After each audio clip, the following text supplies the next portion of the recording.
Bom dia, meu nome é Elaine, para quem não me conhece, eu sou professora de Química. No nono ano, vocês tinham apenas uma disciplina de Química.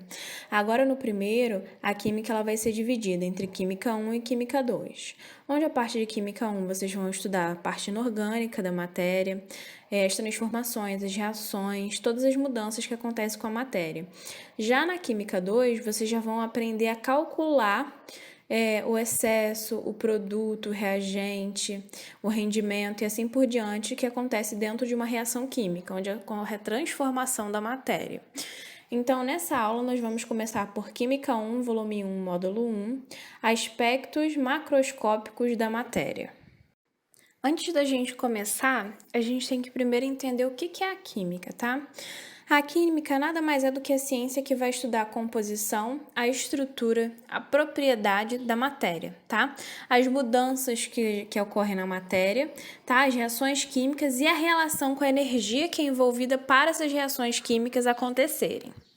Mas onde é que a química está presente? A química ela está presente em tudo. Então, desde as reações que acontecem no nosso corpo para a gente viver, até, por exemplo, no café da manhã de vocês. Então, a partir do momento que você mistura o leite com o Nescau, aquilo é química. Você nada mais do que está fazendo uma solução, tá? Então, a química ela está presente no nosso cotidiano. A química ela está presente dentro da gente. Ela está presente na nossa vida. A gente também vai precisar entender o que é a matéria. Então, a matéria ela vai ser considerada tudo que tiver massa e ocupar um lugar no espaço. Ah, Elaine, mas e o ar? O ar é considerado matéria? A gente não consegue enxergar? Então, vamos supor que a gente tenha dois balões, onde um balão vai ficar vazio e o outro balão a gente vai encher, tudo bem? Então, a gente vai amarrar cada balão na ponta de um lápis, como se fosse uma balança mesmo. A gente amarra de um lado e amarra do outro. O que vai acontecer? O balão que está cheio, por estar mais pesado, ele vai ficar para baixo, enquanto o balão que está vazio vai ficar para cima, tudo bem? O lápis não vai mais ficar reto. Por que isso? A partir do momento que a gente enche o balão, a gente coloca o que lá dentro? Ar. Se está mais pesado, significa que a gente aumentou a massa do balão, porque agora além do balão também tem ar lá dentro. Então, o que isso está dizendo para a gente? Que o ar também tem massa. Se o ar tem massa e ocupa lugar no espaço, ele também é considerado matéria. Então, mesmo que a gente não veja o ar também é matéria. Agora a gente vai falar um pouquinho sobre a classificação da matéria. Então, a matéria ela pode ser dividida entre substâncias puras ou misturas. O que é uma substância pura? É quando só tem aquela molécula ou aquele átomo, não tem nada mais além daquilo ali. Por exemplo, a água. A água que a gente toma não tem só H2O, que é a molécula de água. Tem outros átomos, por exemplo, tem sais, tem flúor, tem cloro e assim por diante. Então, não pode ser considerada uma substância pura, porque tem outras moléculas e outros átomos ali. Tá? Para ser considerada uma substância pura, precisa só ter aquela molécula ou aquele átomo. Como, por exemplo, a água destilada, que é a água que a gente usa em laboratório, só tem a molécula de água, não tem mais nenhuma outra substância ali. Então, aquela água vai ser considerada uma substância pura. Dentro das substâncias puras, a gente tem o que a gente chama de substância pura simples. É quando aquela molécula é formada por apenas um único elemento químico. Por exemplo, ali a gente tem o gás ozônio, O3. Se você for reparar a molécula, ela só é formada de oxigênio. Então, não tem nenhum outro átomo diferente de oxigênio. Então, ela vai ser considerada uma substância pura simples. Dentro disso, a gente tem o que a gente chama de atomicidade.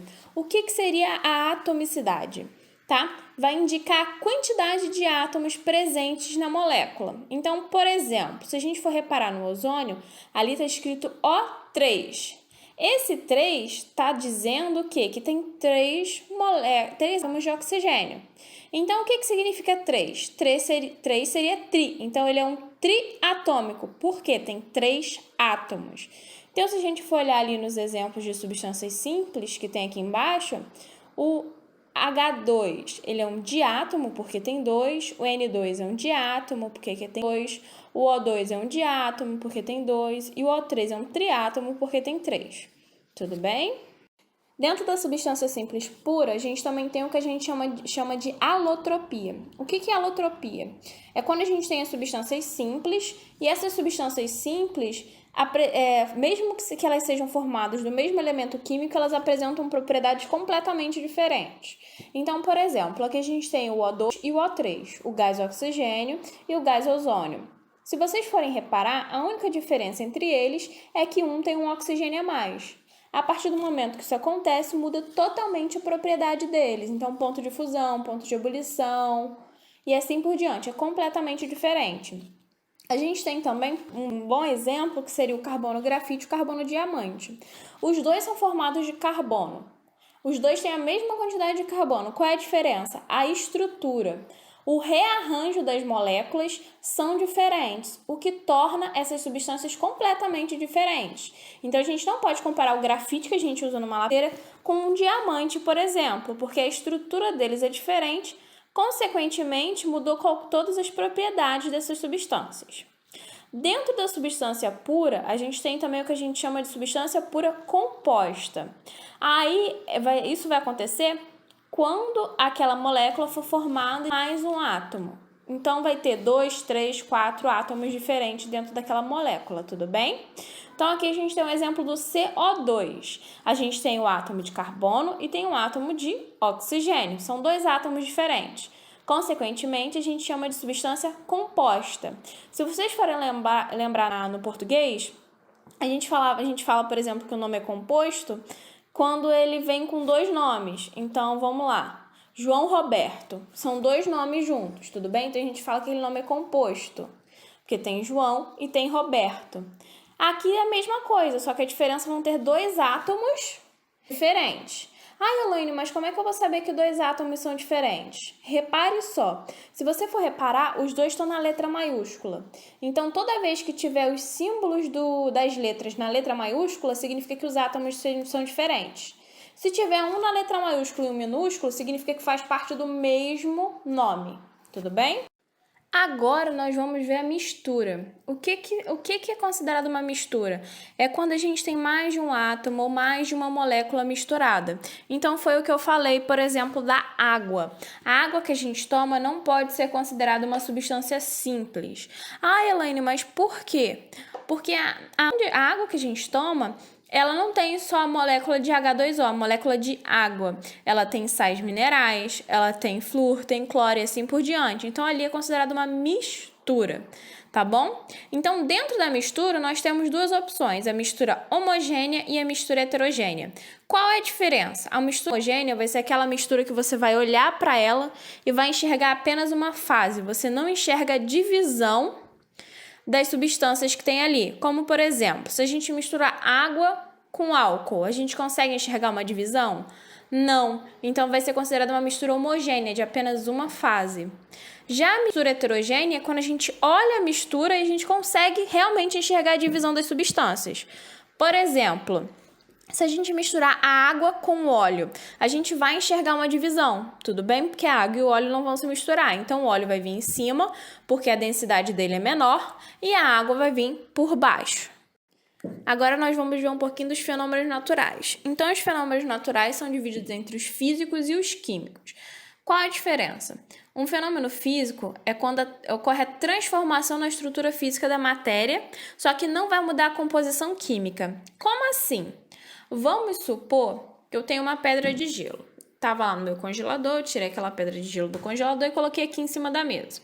A partir do momento que a temperatura aqui no ambiente está maior, a pedra de gelo vai começar a derreter, tá? Então, ela vai mudar do estado sólido para o estado líquido. Consequentemente, eu deixei de ter água ali?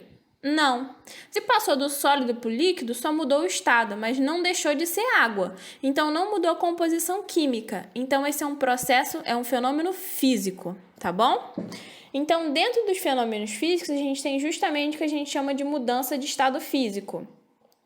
Então, se vocês olharem a figura aí, a gente tem do sólido para o líquido, do líquido para o gasoso. Então, do sólido para o líquido, a gente chama de fusão, do líquido para o gasoso, de vaporização. E quando a gente muda do sólido para o gasoso, a gente chama de sublimação, tá bom? todos esses três processos, para acontecer, é necessário a gente aumentar a temperatura. Ok, gente? Beleza. Agora a gente tem também o processo contrário, do gasoso para o sólido, do gasoso para o líquido, do líquido para o sólido. Do gasoso para o líquido a gente chama de liquefação ou condensação, do líquido para o sólido a gente chama de solidificação e do gasoso para o sólido a gente pode chamar de ressublimação, tá? É quando vai direto do gasoso para o sólido. A gente também tem que fazer uma pequena observação. Quando a gente tem a mudança do líquido para o gasoso, a gente pode chamar de vaporização, ebulição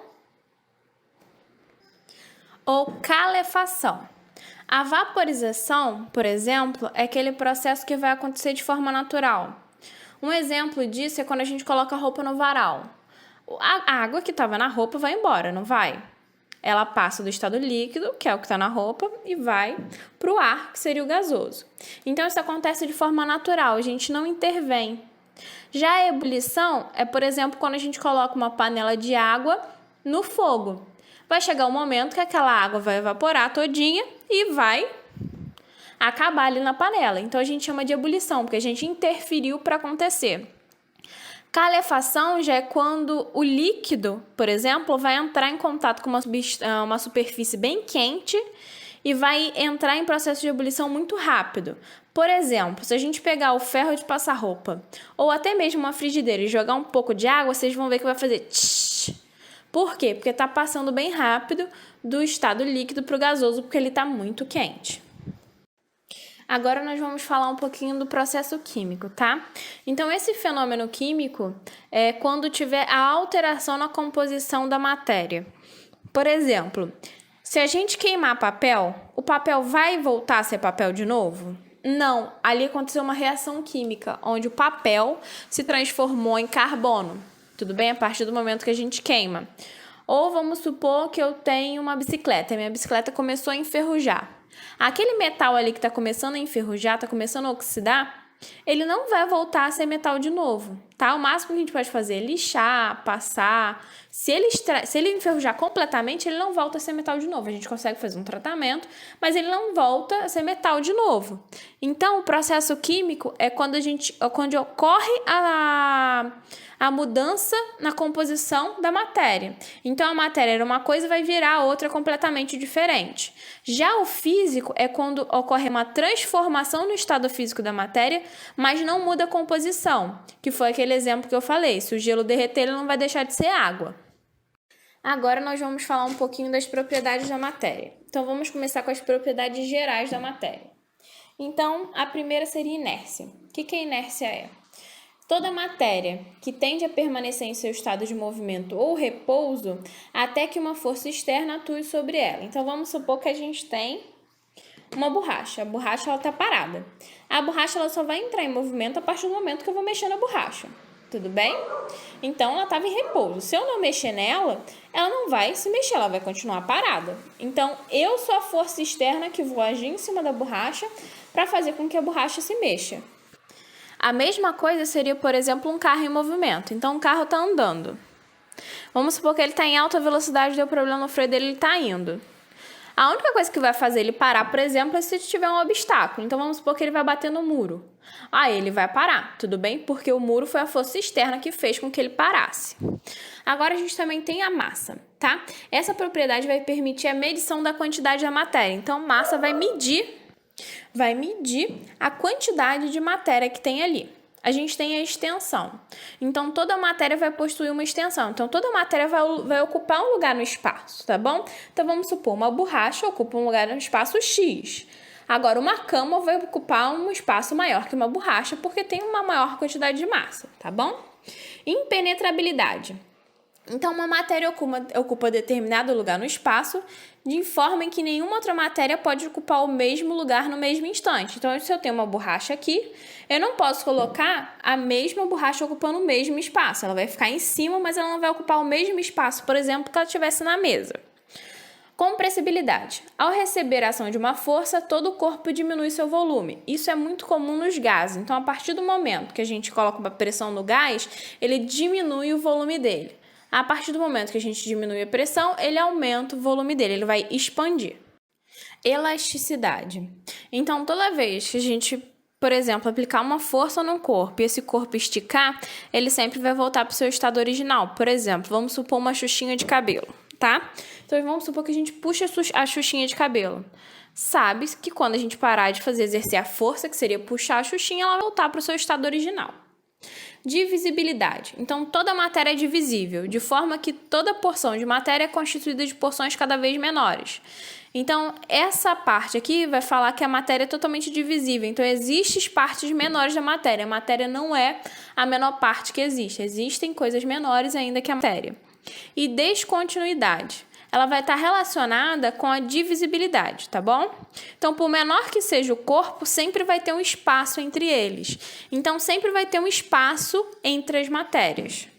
Agora, nós vamos ver as propriedades organolépticas, tá? Elas são aquelas que são percebidas a partir do sentido. Então, por exemplo, a cor.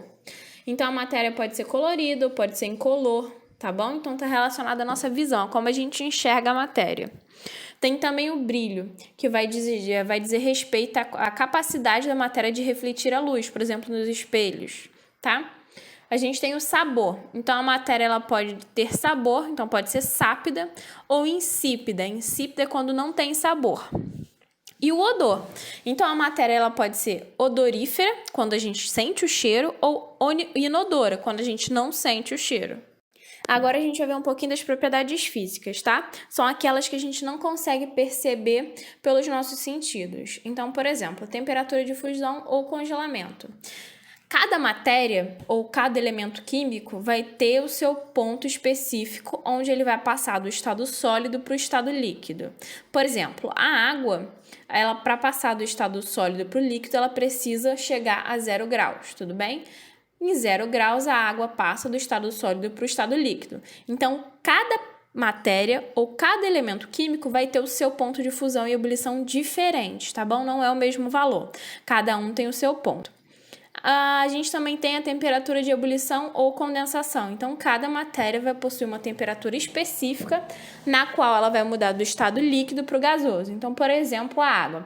A água entra no seu estado de ebulição quando chega a 100 graus Celsius. Então, a partir do momento que a gente chega na temperatura de 100 graus, a água vai começar a mudar do estado líquido para o estado gasoso. A gente tem também o que a gente chama de densidade. Então, a densidade ela vai determinar a concentração da matéria em um corpo mediante a razão entre massa e volume. Então, a densidade nada mais é do que a massa daquela matéria dividido pelo volume que ela está ocupando. Tudo bem? A gente tem a dureza. Então, seria o quanto o material é resistente. E a solubilidade, que vai determinar o quanto uma substância pode ser dissolvida em um fluido, em um líquido, tá?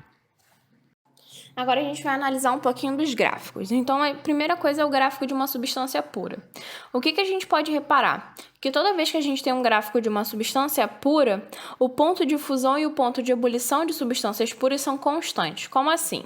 A partir do momento que eu entro no ponto de fusão, até que toda aquela substância passe do estado sólido para o estado líquido, a temperatura vai ficar constante. Então, vamos supor que a gente tenha água pura, água destilada. Então, ela estava lá no meu congelador, no meu laboratório. Eu peguei e tirei de lá e botei aqui na pia. A partir do momento que chega a 0 graus, ela vai mudar do sólido para o líquido, que seria a temperatura de fusão da água destilada, tudo bem? Até que toda aquela água passe do estado sólido para o estado líquido, se eu for medir a temperatura daquele processo, vai continuar em 0 graus, não vai ter alteração na temperatura. Então, vai ficar meio que um pouquinho de água, um pouquinho de gelo, até que toda aquela substância passe para o estado líquido. Então, quando aquela substância passar para o estado líquido, aí a minha temperatura volta a subir de novo. Aí vamos supor, beleza, ela está aqui na pia, ela passou do sólido para o líquido, mas eu peguei e falei assim, quer saber, vou esquentar. Peguei e vou botar no fogo. Botei no fogo, chegou a 100 graus. O que é o 100 graus? 100 graus é quando a água passa do estado líquido para o estado gasoso, que é o ponto de ebulição da água. Então, até que toda aquela água passe do líquido para o gasoso, que seria o quê? Aquela panela vai ficar sem água, a temperatura vai ficar em 100 graus. Então, se eu fosse medir a temperatura do processo, ficaria em 100 graus, tudo bem? A partir do momento que aquela panela ficou vazia e todo aquele líquido virou gasoso, a temperatura do processo vai voltar a subir novamente. Agora nós temos o gráfico da mistura, tá? Mistura é quando não tem uma substância pura, tem vários elementos químicos, moléculas todas misturadas. Já na mistura, o ponto de fusão e de ebulição das substâncias vai variar, tudo bem? Por quê? O que acontece? A gente tem outras substâncias ali, a gente não tem a mesma substância. Então, uma substância acaba interferindo na outra. Então, isso faz com que a gente tenha meio que uma variação. Por exemplo, vamos supor que a gente tenha água. A água agora é a água que a gente toma.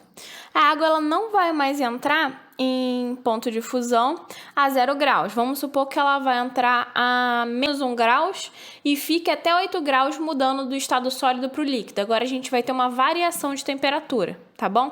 A gente não vai ficar com uma temperatura constante. A mesma coisa no ponto de ebulição. Vamos supor que ao invés de ela entrar em ebulição em 100 graus, ela vai entrar em 90 e fique até 108 graus entrando em ebulição. Então agora a gente não tem mais uma constante. Dentro da mistura, a gente tem duas exceções, que são as misturas eutéticas e as misturas azeotrópicas. Qual é a diferença?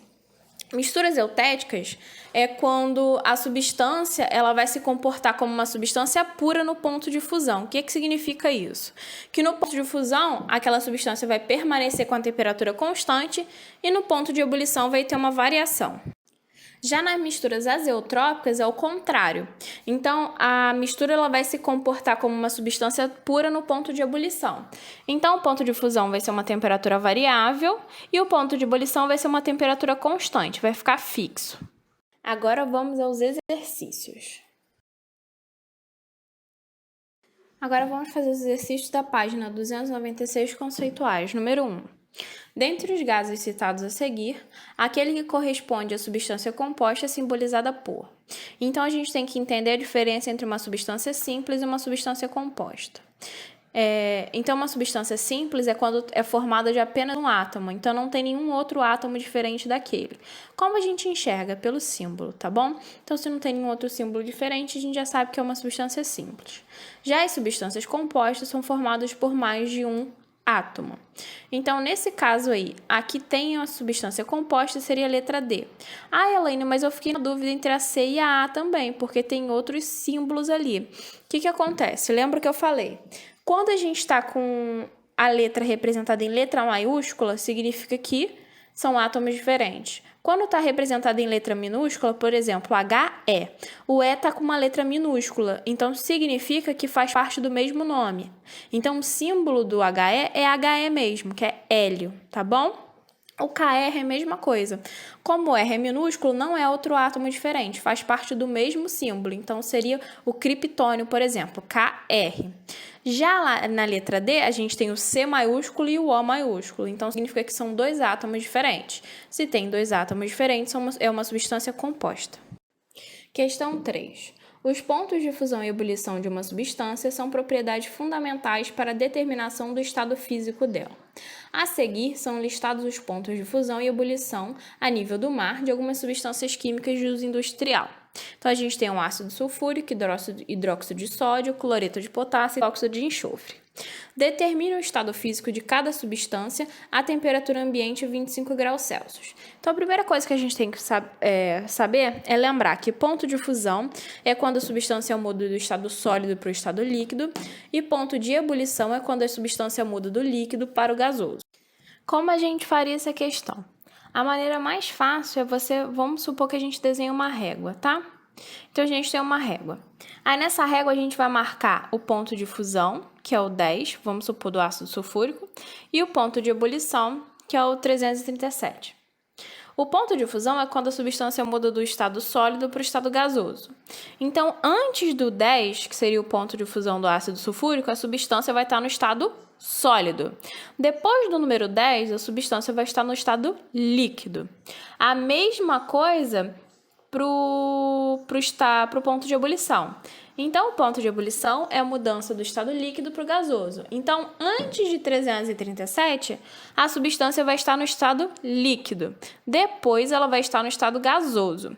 Então, agora é só a gente olhar. Onde é que o 25 bate? O 25 está depois do 10 e antes do 337. Então, o ácido sulfúrico a 25 graus está no estado líquido. a gente vai fazer a mesma coisa para os outros. Então, o hidróxido de sódio, se a gente for pensar que o ponto de fusão é 318 e o ponto de ebulição é 1388, 25 graus é menor que 318, então está antes do ponto de fusão. Então, significa que o hidróxido de sódio está no estado sólido. Cloreto de potássio, ele tem um ponto de fusão de 770 e um ponto de ebulição de 1420. Então, 25 graus, ele está antes de 770. Então, o que significa isso? Significa que o cloreto de potássio também está no estado sólido, porque ainda nem chegou no ponto de fusão ainda. Agora, o trióxido de enxofre. Então, a gente tem um ponto de fusão de menos 72 e um ponto de ebulição de menos 10. O 25, por ser um número positivo, é maior que os dois. Então, o 25 está depois do menos 10. Se ele está depois do ponto de ebulição, significa que ele está no estado gasoso. Então, o ácido sulfúrico está no líquido, o hidróxido de sódio e o cloreto de potássio no sódio e o trióxido de enxofre está no estado gasoso. Todos eles a temperatura de 25 graus Celsius. Então, pessoal, por hoje é só, tá? Eu espero que todos tenham uma boa aula, leiam a apostila, não deixem de fazer os exercícios e, em caso de dúvida, entre em contato comigo. Não esqueçam da nossa aula online, tá? Qualquer dúvida, é só falar comigo pela aula online.